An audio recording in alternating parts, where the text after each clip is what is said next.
Hoje é dia 21 de setembro. 21 de setembro de 2014.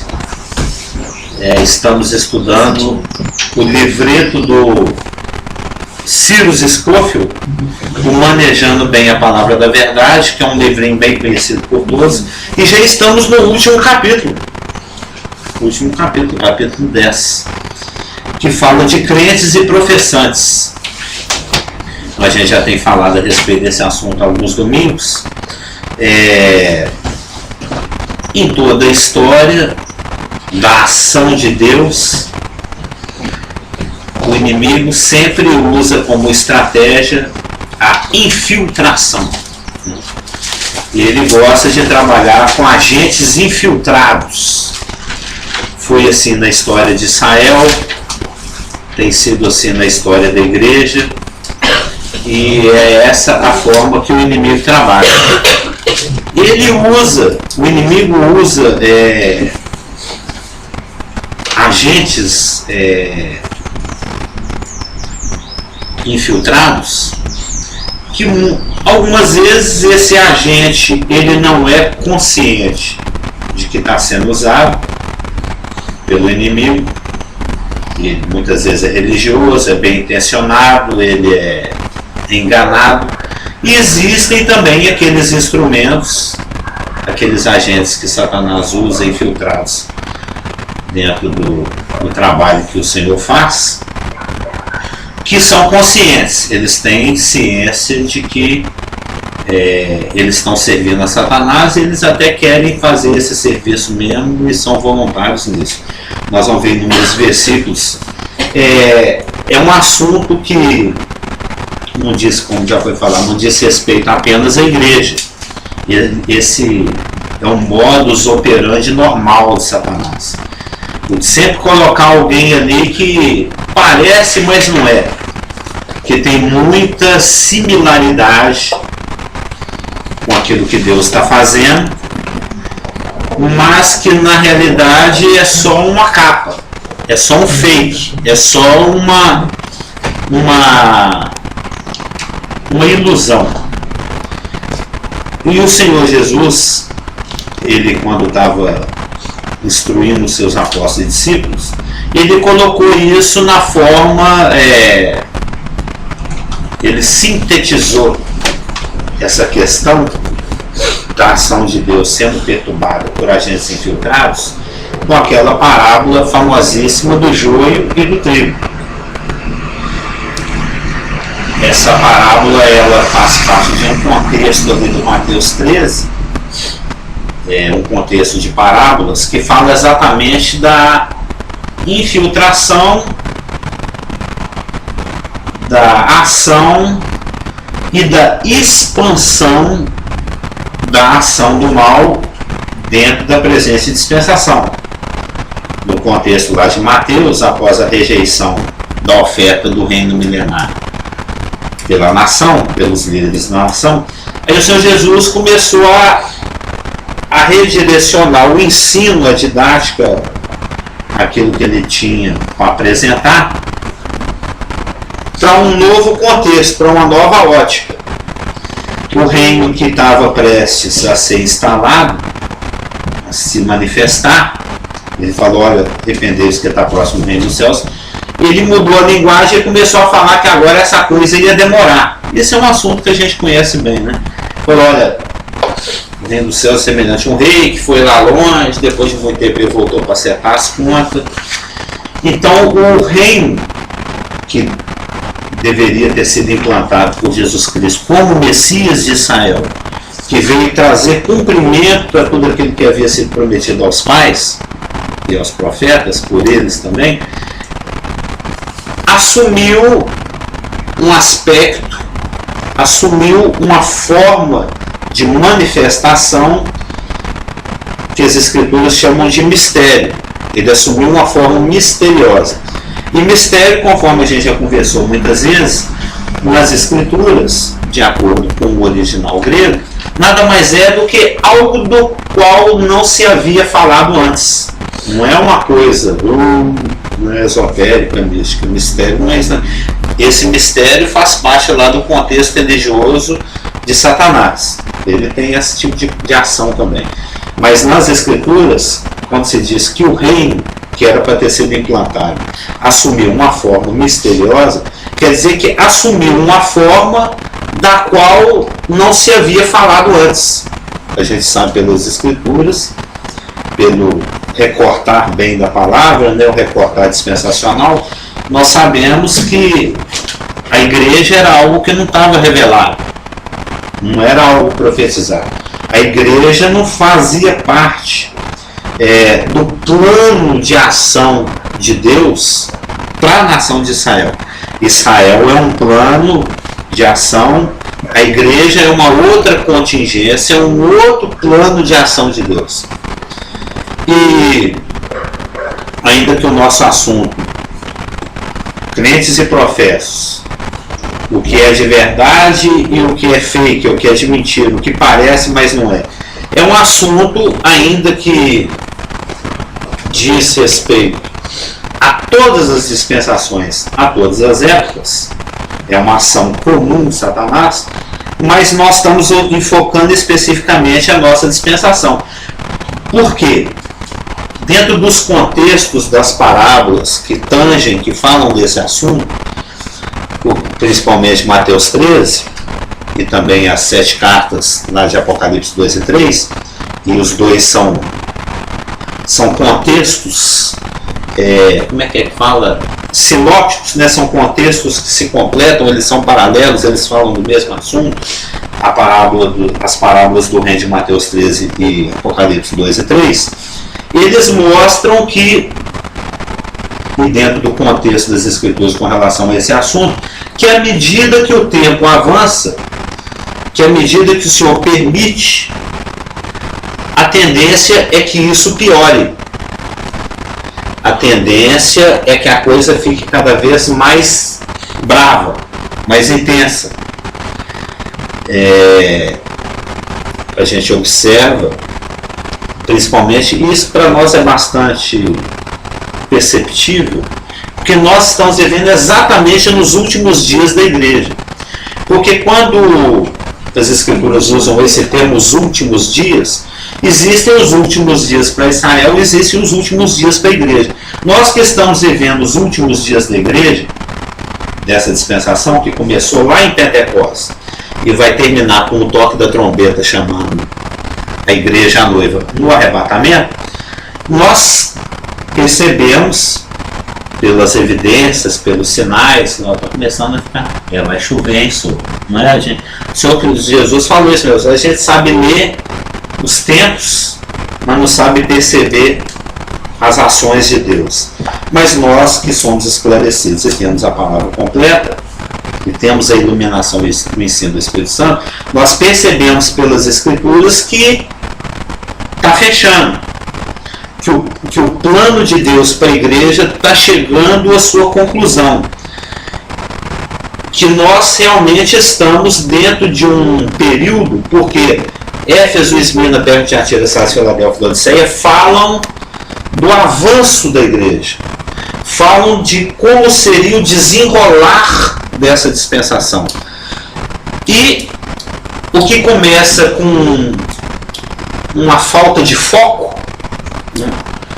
Eu conheço as suas obras, ele falando para Éfeso, eu sei que você é muito operacional, conheço as suas obras, mas tem um probleminha isso, você está largando o seu primeiro amor. O foco, que é Cristo, começou a ser desvirtuado para o serviço. Eu lembro, o pastor Clive, quando ele nos ensinou lá do BPG, ele falou que o grande motivo do evangelismo não é o amor à alma perdida. Essa é a motivação secundária. O grande motivo do evangelismo, da ação da igreja, é o amor a Cristo. E aquele que me ama me obedece. Aí, consequentemente, você evangeliza. Então, o foco da igreja é Jesus Cristo. Eu sou do meu amado, ele é meu. Mas a igreja, o ser humano, isso na sua estrutura natural caída, ele tem tendência a desvanecer na sua ação. Eu já comentei sobre isso. A Elaine e o pastor Geraldo, eles eram tão apaixonados no começo, era um namoro lindo. Agora já que tem, cadê meu... Já virou aquela coisa esculachada. Não virou mesmo. Você tá falando uma heresia. É uma ilustração. Mas você tem que não cabe nesse caso. Talvez, Elaine você tem que deixar bem claro que é uma ilustração, porque realmente nós somos apaixonados. Tem 20 anos no próximo mês de casado, 20 anos muito abençoado. Que permaneça por mais 20. Porque se precisar, mais 20. Né? Mas nós sabemos que a tendência natural no primeiro dia de trabalho você está todo, né? O que eu posso fazer, onde eu vou? Não é a tendência natural do ser humano. Casamento, em qualquer relação, e nas coisas espirituais não seria diferente. E a igreja perdeu o foco. Ela, em vez de olhar para Cristo, ela começou a se envolver com a atividade, que é pertinente, a ela é legítima, mas a atividade não antecede a primazia de Cristo.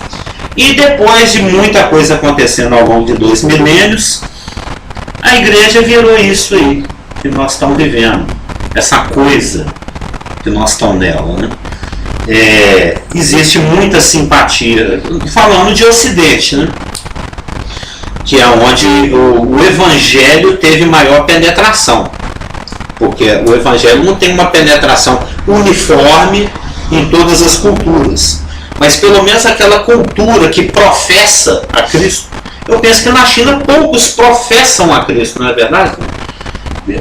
Poucos falam assim, hoje isso já foi falado aqui, às vezes você evangeliza um kardecista, às vezes você evangeliza um católico, ou alguém de alguma seita, eles falam, não, mas eu sou cristão, eu conheço Jesus, nasceu em Belém, manjedoura, Reis Magos, Cruz, Semana Santa, já se conhece, existe uma familiaridade com a história, né? Não existe um convívio com a pessoa, mas existe um conhecimento a respeito da pessoa, e muitos professam o nome de Jesus Cristo. Então, já foi falado inclusive também na semana passada, existe uma igreja verdadeira, enorme, gigantesca, visível, professando o nome de Jesus Cristo. Esses são os professantes. E inserido nesse contexto macro, enorme, gigante, mundial, que professa o nome de Cristo, e aí tem todos os ismos, né? O catolicismo, o protestantismo, todos os ramos protestantes. Se há a pronúncia do nome de Cristo, a Bíblia pode até nem ser realmente o livro exclusivo, você pode ter um livro de Mórmon, alguma coisa acompanhando, mas o nome de Cristo está sendo professado. E, de alguma maneira, Deus vai ter que tratar com isso. A gente sabe que é lá na tribulação, é lá na metade da tribulação, Deus vai acertar essa conta, ele vai cobrar essa fatura lá na mão da Babilônia. E inserido, escondido, invisível dentro dessa gigantesca igreja visível, formada por todos aqueles que professam o nome de Cristo, existem os nascidos de novo. A igreja invisível, a verdadeira igreja. E o que a gente, até resumindo o que a gente aprendeu aqui na semana passada, a postura do nascido de novo eu não julgo isso, mas eu também não aprovo isso. Não foi isso que nós resumimos na semana passada? Ou seja, eu não tenho o direito de julgar, de falar, você é que está certo, sua igreja é do diabo, você está indo todo mundo para o inferno, não tem nenhum salvo aí dentro. Eu não posso falar isso. E eles também não podem falar, isso é uma seitinha de nada, né? Meia dúzia ali, eles acham que tem Jesus, pensa que só eles são salvos. Nada se julga antes do tempo. As escrituras são abundantes nesse tipo de ensino. Mas isso não quer dizer que eu precise concordar com você, que eu preciso aprovar o que você faz. Porque os ceifeiros, eles chegaram diante do Senhor e falaram, está nascendo umas coisas esquisitas mesmo na nossa plantação de trigo. Quer que eu arranco? Eu falei, não, deixa a coisa rolar. Vai chegar uma época em que eu vou acertar isso aí. Então, a postura, nós já falamos disso aqui também hoje é o quarto domingo que a gente fala sobre esse assunto. A postura é por causa da gigantescosidade da graça. A Elaine gosta dessas palavras. A graça nessa presente momento dispensacional, ela é tão abundante, ela é tão gigantescosa mesmo, tão enorme, que Deus assumiu uma postura de tolerância de ação. Deixa que na época certa eu faça a colheita. Esse é um grande problema às vezes do meio evangélico, no nosso meio, estou falando evangélico, porque o evangélico hoje não está um pouco fora de sintonia com o evangelho propriamente dito. Mas existe muita simpatia, né? O Elaine falou isso, né? Eu gosto dos cânticos, não é nem nascer de novo, mas eu gosto dos cânticos. O vinho e o pãozinho é tão gostoso, tem umas irmãs bonitas lá, misericórdia, aleluia, o linguagem está todo muito familiarizado. Todo mundo a graça, você falou que a graça de Deus ela é tão imensa, é grande, é imensurável, ela realmente ela é um consolo, uma proteção para nossas vidas. Mas as pessoas estão abusando dela. Pois é aí que eu quero chegar. E Deus é tolerante, às vezes muito tolerante. E o que o Paulo falou em Romanos 6,14. Porque não está debaixo da lei, sim da graça, sabemos de viver pecando, e ele faz uma refutação de modo nenhum. Sim. De modo nenhum. Então, gente, a graça de Deus ela é ilimitada. Só que Deus ele tem uma paciência e em algumas situações ele toma uma posição, como em Coríntios. A igreja de Coríntios, muitos jovens estavam morrendo literalmente pelo fato de abusar da graça de Deus e publicamente. Isso aí é uma ação de Deus a nível individual, né? Mas no contexto geral ele está deixando a coisa rolar. Só fazer amornar. Um parênteses que falar de abusar da graça fica meio contraditório, porque graça ela é inabusável, né? Mas é realmente sair dos princípios bíblicos mesmo, por isso que eles estavam sendo disciplinados, né? Mas só porque quando fala abusar da graça, tem algumas pessoas que têm até preconceito de falar que a graça não pode falar disso. Que mas nós estamos falando aqui não é só no nível moral, é em todos os níveis, doutrinários. A graça ela tem sido abusada em todos os níveis. A graça de Deus é um consolo para a gente, é uma proteção para a gente, para nossas vidas. Né? E isso, falta de entendimento da graça de Deus, da Igreja de Jesus Cristo, é que gera muitos problemas. Sim. Você está falando da igreja verdadeira? A visível, geral. A invisível. A igreja de Jesus Cristo. Porque, como você falava sobre o Judas, aqueles que professam o nome de Cristo estão por um fiozinho para nascer de novo. Mas eles são iguais aos outros, estão ali louvando, estão pregando, estão dando dízimo, estão participando do louvor, estão fazendo evangelismo, falando misericórdia, fazendo misericórdia, gritando, aleluia, falando que está amarrado. E você não dá para esse ou aquele é salvo. Mas nós temos o Espírito Santo, ou seja, o Espírito Santo testifica das coisas de Deus, que são nós. Então nós precisamos simplesmente não julgar ninguém, mas ao mesmo tempo estar sempre aberto para o que o Espírito Santo está nos ensinando, nos ensinando, para que a gente possa uma bênção na vida dos outros, inclusive desses que professam, mas não conhecem Jesus. Mesmo porque você falou tem que estar aberto à ação do Espírito Santo, né? Aberto para que o Espírito Santo possa agir. Mesmo porque dentro de um contexto de profissão de fé, Deus pode estar agindo naquela pessoa para o novo nascimento. E Ele pode te requisitar para complementar esse tipo de trabalho, para dar uma regada em alguma semente que alguém já tenha plantado. Por isso que as epístolas pastorais, a de Tito e as de Timóteo, elas falam tanto a respeito de ser como Deus é, macrotumos, né? Ser longânimo, ser paciente, ter paciência para ensinar, ser tolerante, dar oportunidade para Deus agir, para a ação de Deus. Porque pelo fato de que a pessoa é uma professante, ela está dentro de um contexto pouco bíblico, né? Onde a palavra de Deus não é honrada, uma seita, o que seja, mas de qualquer maneira, a ação de Deus é universal. Cristo morreu por todos, que é dentro daquele assunto que a gente falou semana passada. Cristo morreu por todos. E Deus, ele não está limitado na sua ação com relação a ninguém. Ele chega até quem ele quiser. Ele pode me chamar, que eu sou o Jonas. Se eu não for, ele chama o outro. Agindo Deus, quem impedirá?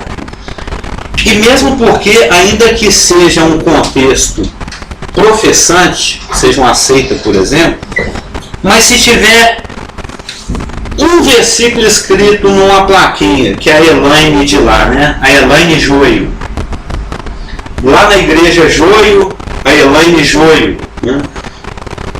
Foi lá e colocou um versículo na entrada lá. Esse mês nós vamos fazer a trivena da novena, da quinzena, né? Uma coisa assim.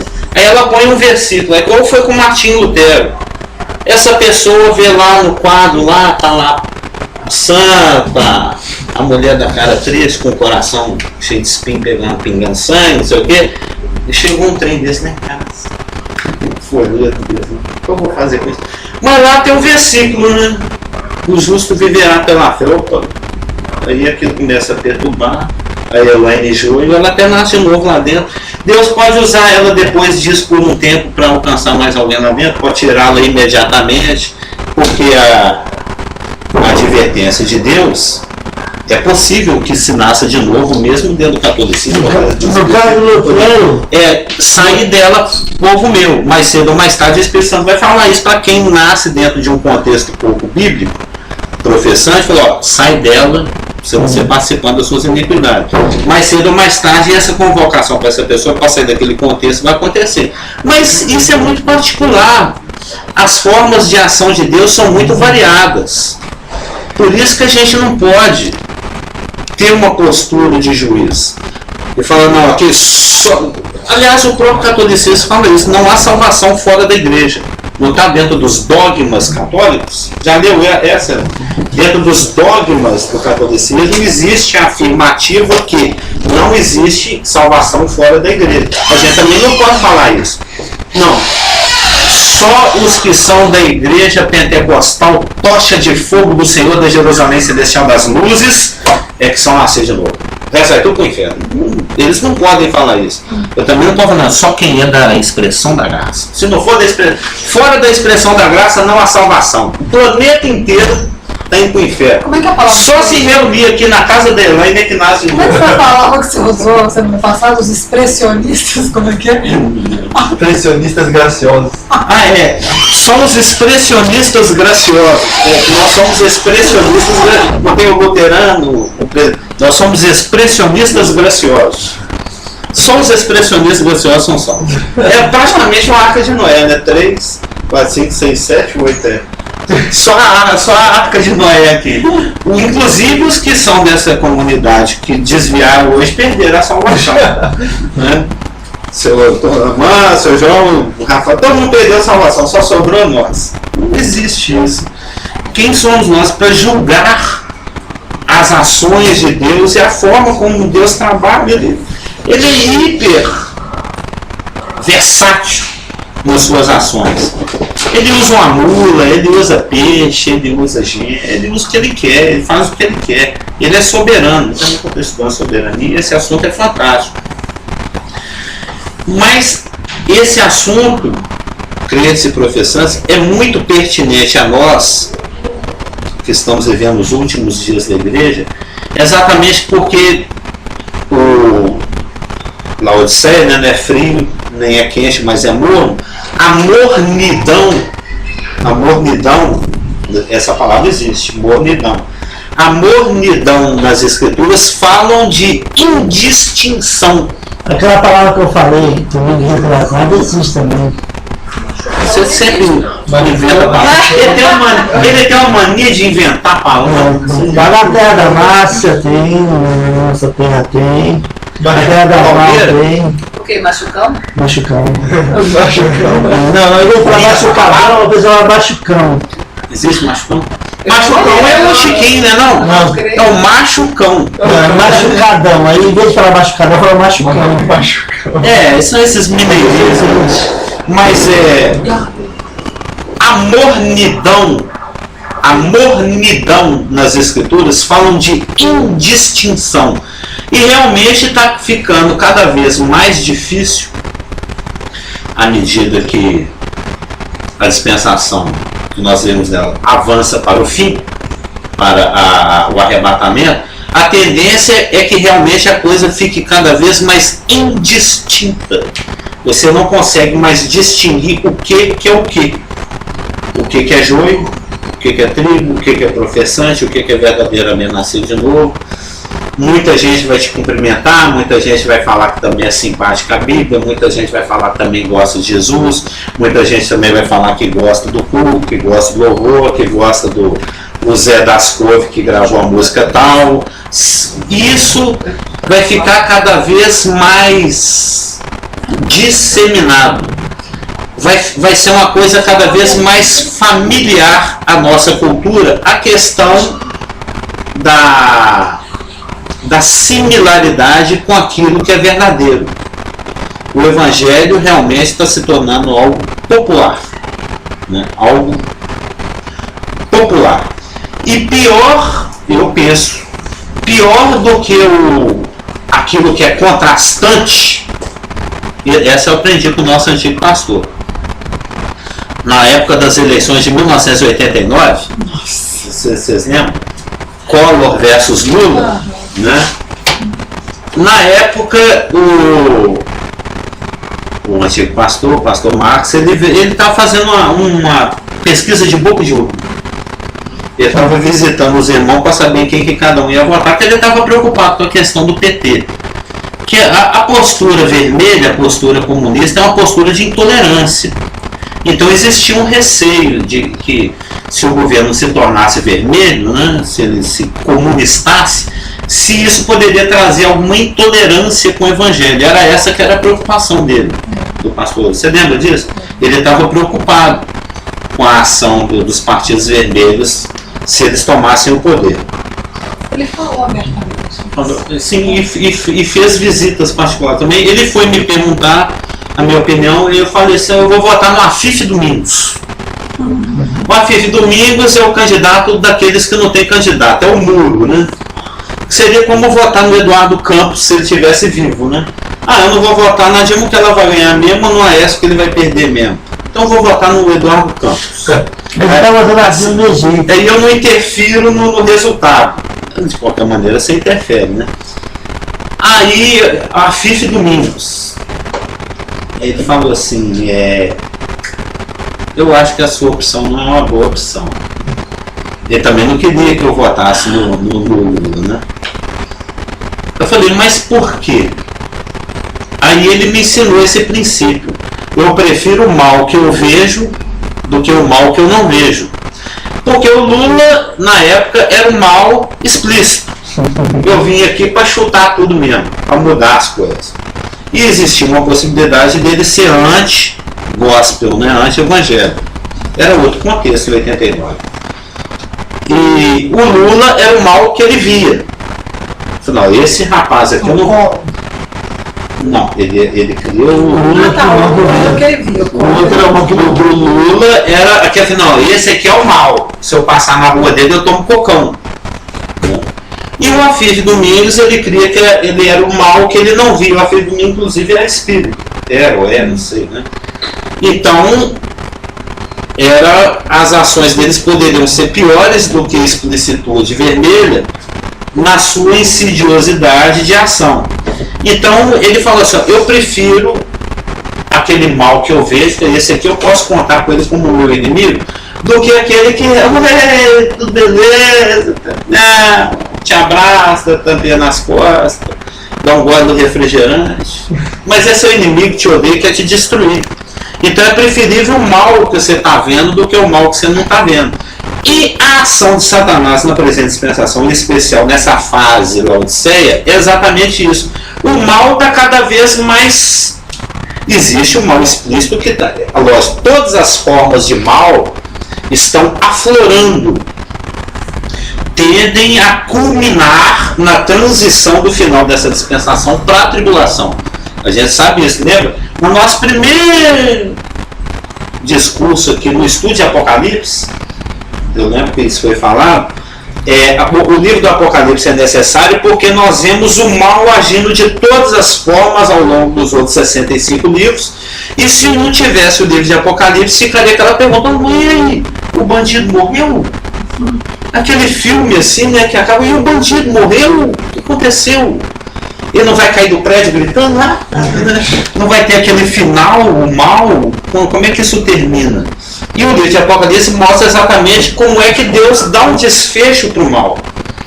Mas para que o mal tenha o seu desfecho, ele tem que aflorar com toda a sua intensidade. E toda essa intensidade de manifestação do mal vai acontecer na tribulação, pela permissão de Deus, da ação do líder máximo, que vai ser o anticristo.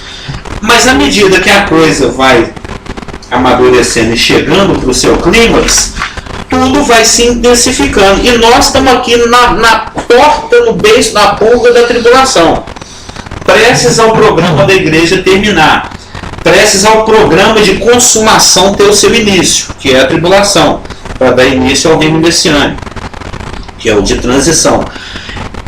O mal, a tendência dele é que ele se avolume de todas as formas no final da dispensação da igreja, para ter a sua entrada na tribulação. Então por isso que a gente está vendo o mal explícito aflorando de todas as formas. Todo mundo até fala, é o fim do mundo, nossa, matou de um jeito, a coisa tá, o mal tá assustador, mas o mal insidioso, o mal escondidinho também está crescendo. Não é sutil esse mal escondido, né? Porque é só Deus que... É preferível o explícito do que o implícito. E quanto mais aproxima esse mal, o ódio contra Israel continua. Você vê esses últimos 2 anos. Os alvos é Israel e igreja. O ódio que foi disseminado no mundo inteiro sobre Israel foi claro entre as pessoas, não só aqueles que são escondidos, que antissemitas, que têm seu ódio escondido no seu íntimo, e muitos deles colocaram para fora nos últimos 2 meses. Inclusive pessoas famosas. Se revelam. Então esse é o mais perigoso, pelo fato de que você não sabe com que defender dele. Invisível. Exatamente por isso. É lógico, a ação de Satanás, Satanás odeia Israel porque odeia Deus, e odeia a igreja porque odeia Jesus Cristo. E graças a Deus que é Deus que nos guarda. Sim. É Deus que nos cuida da gente, senão, e muitas dessas coisas escondidas, desse ódio, esse mal escondido que é planejado contra cada um de nós, se Deus tem um plano para nós, e esse mal é para impedir o plano de Deus em nossas vidas, Deus revela. Sim. Mas, se esse ódio e esse mal estiver de acordo com o plano de Deus para as nossas vidas, Deus permite. O outro lado da moeda. Daí a necessidade da confiança no senhorio de Deus. Foi o caso de Paulo, ele tinha um espinho na carne, ele pediu Deus várias vezes. Ele, cara, José, 13 anos de sofrimento, todos passaram por uma situação muito delicada, mas fazia parte do plano permissivo de Deus. Por que assim que a igreja surgiu, há 2000 anos atrás, Deus já não providenciou um Constantino? Uma pessoa tolerante, uma pessoa que ia promover a ação da igreja. Muito pelo contrário, ao invés de aparecer um Constantino, um imperador bacana, um imperador tolerante, só apareceu sangue ruim. Os piores imperadores foram justos que conviveram com a igreja, a nível moral e a nível de crueldade também. Eram pessoas totalmente nefastas, eram pessoas agressivas, pessoas com intenção de realmente interessante, Carlos, porque a igreja primitiva, quanto mais esses imperadores, tanto Nero quanto Tertuliano e outros, eles se levantaram para realmente perseguir a igreja, e a igreja eles reuniam em cavernas, em casas, em lugares escondidos. E quanto mais vinha a perseguição, mais a igreja crescia. Por isso que Deus deixou. E mais, por exemplo, por causa do plano de Deus, porque chegava uma comunidade, vinha a perseguição, aqueles que se espalhavam para outros lugares. Era obrigado a levar o evangelho para outros lugares também, né? Então, até 312, quando Constantino assinou o Edito de Milão. Não foi no ano 32, gente? Foi lá no 312. Foi 312. E aí ter sido no 31. E aí começou uma outra coisa muito perigosa na igreja, é que ele, como imperador, ele deu a liberdade de culto religioso, ele assumiu um papel de chefe da igreja, porque no primeiro concílio de Nicéia, em 325, ele que era o homem, o tchan-tchan-tchan, enquanto tinha duas pessoas brigando. Era o joio de ouro, né? Enquanto tinha dois brigando por doutrina, que era Ário com a sua doutrina ariana, que é terrível, e o Anastácio, que defendia a palavra de Deus como realmente é. Tem a história desses dois fantástico. Esse tudo aquela tipo de morte, tipo, a pessoa permite a morte, como o nome dela é? Eutanásia? Eutanásia. Eu lembro da eutanásia. Vem desse rapaz aí, que o nome dele, acho que é Eutanásia ou é Anastácio, que vem, está coligado com o Atanásio. Está coligado, porque foi uma coisa que eles queriam fazer, porque a Constância, irmã de Constantino, era ariana. E Constantino já lidava mais com o Atanásio ou Anastácio. Então a Constantina trouxe a Ariana para a Constância, quando foi inaugurado o Império Romano para o Oriente, foi inaugurado em Constantinopla. Aí a Constância trouxe Ário para defender, saía com ele, aí pelas ruas, no colo da multidão. Né? E o Atanásio, o Anastácio, ele lutava contra. Ele lutava contra esse princípio de doutrina que põe Jesus como um simples homem, não como Deus. E aí, resultado no final da história é fantástico, porque depois esse Ário ser carregado no braço, ele voltou e ajoelhou na cara dele e morreu ajoelhado. Isso foi uma outra fase da igreja, uma outra forma de ataque, né? Mas o Constantino, ele foi bem assim, ele assinou o edito, dando liberdade de culto, mas ao mesmo tempo ele foi quando começou a profissão de fé católica, né? Que é o credo, né? Que fala, só até creio em Deus Pai Todo-Poderoso, Criador do céu e da terra, em Jesus Cristo, um só seu Filho, nasceu da Virgem Maria, apareceu o seu plano por ela, foi crucificado, morto e sepultado. Bom, aí era até nessa parte. Aí depois do concílio em 385, no concílio de Constância, que foi feita a segunda parte do credo, que o catolicismo assumiu o Estado. Né? E de lá para cá a coisa vem evoluindo. Então esse tipo de percepção, esse tipo de divisão da palavra, esse tipo de entendimento, ele é importantíssimo para nós que estamos vivendo nos últimos dias da igreja, para que a gente tenha consciência, primeiro, de que isso faz parte da permissão divina, que a coisa esteja chegando ao ponto onde está chegando. E segundo, para que nós possamos lidar com as mais diversas situações que vão se apresentar para a igreja. A igreja não tem como fugir do seu papel de ação social. Ela vai ter que lidar com herege, ela vai ter que lidar com homossexual, ela vai ter que lidar com todo tipo de situação, com o que defende a eutanásia, o que defende o aborto. Ela tem que ter uma opinião a respeito de tudo. E a opinião que ela vai ter a respeito de cada item do tudo tem que estar baseado na palavra de Deus. Fundamentado na palavra de Deus. Caso contrário, depois vai ter que ter um acerto de conta aí, seja um crente ou seja um professante. Então,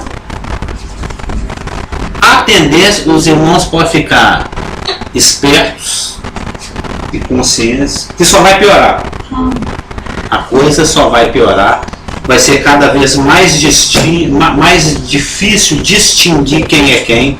Muita gente vai te dar a paz do Senhor, você nem sabe se aquela pessoa realmente tem paz ou se não tem, porque está ficando comum. Hoje em dia, se você abre uma Bíblia dentro do ônibus, daí a pouco tem alguém falando, eu também gosto tanto. Tem muita simpatia pelo Evangelho. E isso está ficando comum. Todo mundo já notou isso. Já está todo mundo muito simpático à casca, né? Ao lado ritual, ao lado superficial da coisa. As pregações estão cada vez mais aguadas. O ensino que se ministra, isso eu estou falando de uma forma geral.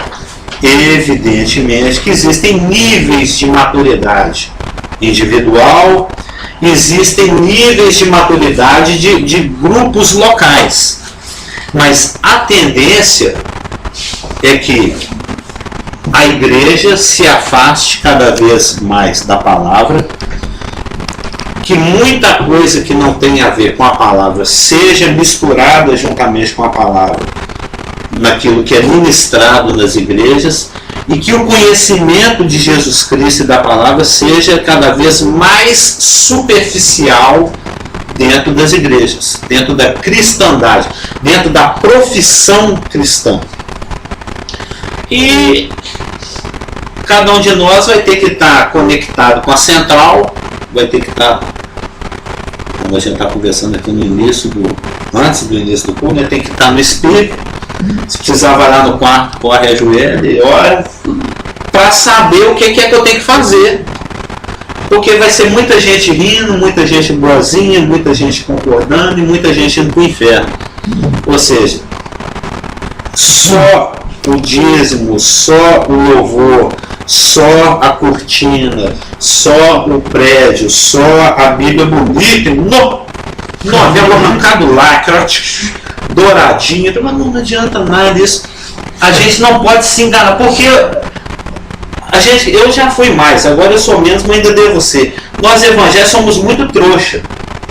A gente gosta muito da simpatia alheia, não gosta, que lindo, você também gosta de Jesus. Isso não adianta, a gente não pode nem julgar e nem aprovar. A nossa postura sempre tem que ser de mineira, uma postura mineira ou mineira, né? O mineiro, ele sempre ele está sempre eu confiar desconfiando, porque a tendência é que a coisa pior, os dias são maus, a coisa vai ficar cada vez mais escura, e a tendência é para o nascido, de novo, Satanás também é um plano, é nos deixar confusos. E a gente só fica confuso se a gente não linkar aqui, ó. Se estiver linkado aqui na palavra, a chance de confusão, de engano, é menor. A tendência é que fique nula, mas existe a possibilidade. Então a gente tem que ficar esperto. Tem que ser um mineiro com a barba de molho. Você não tem nem barba ainda, você tem que deixar crescer e colocar ela dentro da água quente, assim, ó. Ou seja, você tem que ficar esperto, atento ao que o Espírito Santo tem para te dizer, que muitas vezes ele vai falar, ó, foge. Esse aí é bom você nem conversar. O outro ele falou, tem algo para você ministrar para aquela pessoa ali, pode recebê-lo.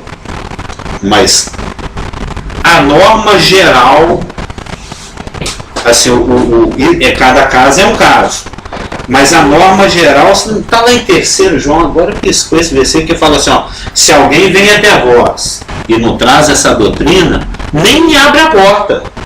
Não tem esse versículo? Acho que é 3 João, para que você não seja participante daquilo onde ele está se envolvendo. Conhece esse versículo? Se alguém vem até vós e não traz isso aqui, ó. Aqui, ó, isso aqui você não bate um papo com os testemunhos de Jeová, não? Isso aqui é o nosso diapasão. Lembra do Clausen? Ele não fica assim? Ele bate assim o diapasão na orelha. Você já viu? Já vi. Ele dá uma diapasão na orelha. É segundo João. Eu sei que está lá nos Joões. Vamos fechar aqui esse versículo. Segundo João 10. Se alguém vem ter convosco e não traz essa doutrina, não o recebais em casa, nem lhe deis as boas-vindas. Atravessa a rua, né? Nem para cumprimentar. Porquanto aquele que lhe dá boas-vindas, faça cúmplice das suas obras más. Então, é aquele... O cara falou uma coisa desse. A palavra está em Ré menor, esse cara está em Si bemol sustenido, abaixado. Não rola. Não tem. Mas também existem outras passagens que falam, Judas, ou uma outra passagem que fala assim: você vê que o seu irmão está pegando fogo nas calças dele. E além de estar pegando fogo, está indo na direção do precipício que tem uma caixa de marimbondo caída na cabeça dele. E você puder salvar ele, salva. Porque você vai estar tirando a alma do fogo. Não tem essas passagens também? Então cada caso é um caso. Você tem que estar linkado com o Espírito Santo, andando na palavra, cheio da palavra, o tanto quanto possível disponibilizado a Deus para saber o que eu faço com isso aqui. Eu chuto da minha porta ou eu ministro? Aí vai depender da sabedoria de cada um.